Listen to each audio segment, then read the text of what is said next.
तो अगला जो एपिसोड है वो एपिसोड नंबर 7 है। इसमें दिखाया जाता है कि इनके हाथ बहुत बड़ा पैसा लग गया है।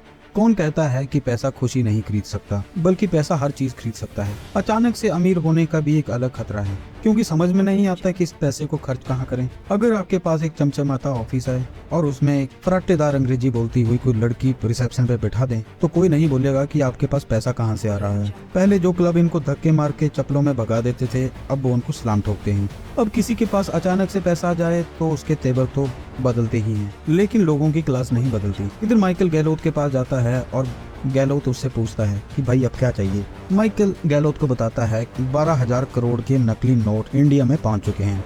गैलोत पूछता है कि इसके बारे में किस किस को पता है। माइकल कहता है कि सिर्फ मुझे और आपको। गैलोत कहता है कि तुम चुप रहो, किसी को बताने की जरूरत नहीं है, हमारी धन रक्षक मशीन अपने आप उन नोट्स को पकड़ लेगी। माइकल कहता है कि नहीं सर, ये नोट तो मशीन की पकड़ के भी बाहर है। गैलोत नाराज होकर कहता है कि चुप रहो, मेरे को कुछ नहीं सुनना है, इलेक्शन सर पे है और मैं कोई रिस्क नहीं उठा सकता, और तुमसे कोई गलती हुई तो तुम्हारी यूनिट को बंद करवा दूंगा और तुम्हें नौकरी से भी निकलवा दूंगा। इधर सनी नाना के पास जाके उनको बताता है कि हमने अपनी पत्रिका को ऑनलाइन कर दिया है।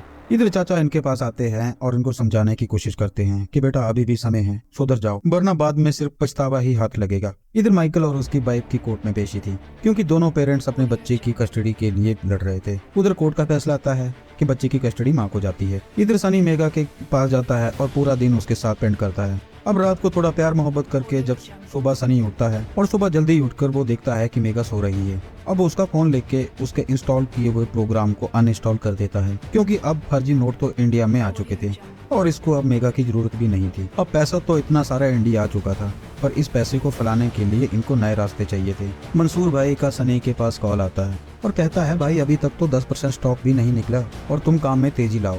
इधर मेगा माइकल के पास आती है और कहती है कि सैंडविच नोट और आर्टिस्ट वाला नोट दोनों का मालिक एक ही है, और बताती है कि देखिए सर, वो हर नोट में एक एस छोड़ रहा है और इसका यही मतलब है वो अपना निशान छोड़ रहा है।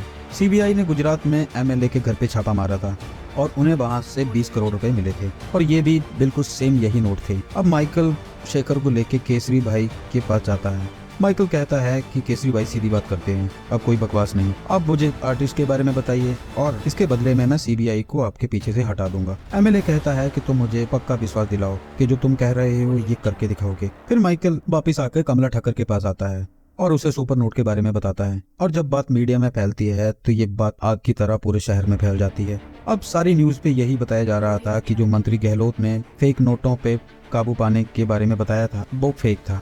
अब गहलोत की तो इतनी बदनामी हो चुकी थी और वो माइकल को खुद कॉल करता है। माइकल तो एक नंबर का हरामी है भाई, ये गहलोत का कॉल नहीं उठाता। इधर न्यूज में अपने नोट को सुपर नोट सुन सुनकर ये दोनों दोस्त भी बहुत खुश हो रहे थे। फिर गहलोत माइकल को अपने ऑफिस में बुलाता है और कहता है कि ये सब तुम्हारा काम है ना। माइकल मना कर देता है। अब गहलोत पूछता है कि भाई इस प्रॉब्लम से कैसे निकलना है। माइकल कहता है कि सर, मंसूर का मेन आदमी आर्टिस्ट है, अगर हमने उसको पकड़ लिया तो सारा गेम चेंज हो जाएगा। अखबार में भी हेडलाइन आएगी कि मंत्री ने सर्जिकल स्ट्राइक करके फेक करेंसी को पकड़ लिया है, साथ में आपका बड़ा फोटो भी अखबार में आएगा। फिर गहलोत केसरी को कॉल करता है और कहता है कि भाई मुझे आर्टिस्ट चाहिए और इसके बदले में तो आजाद है। फिर इसके बाद एक बड़ा प्लान बनाया जाता है। केसरी भाई कॉल करते हैं बिल्डर को, बिल्डर करता है हनी को, हनी करता है फिरोज को। हनी फिरोज को बताता है कि उसको एक बड़ा ऑर्डर चाहिए और वो फोन करके बताएगा कितना।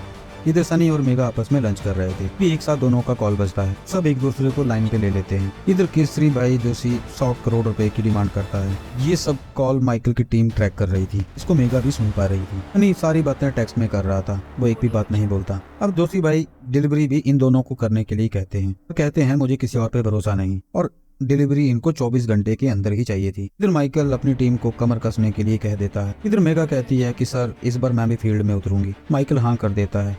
इधर सनी का दिल इस काम को करने के लिए नहीं मान रहा था। फिर फिरोज कहता है कि मैं इतनी बड़ी डील लेके आया हूँ और तुम ना बोल रही हो। सनी को सही फीलिंग नहीं आ रही थी।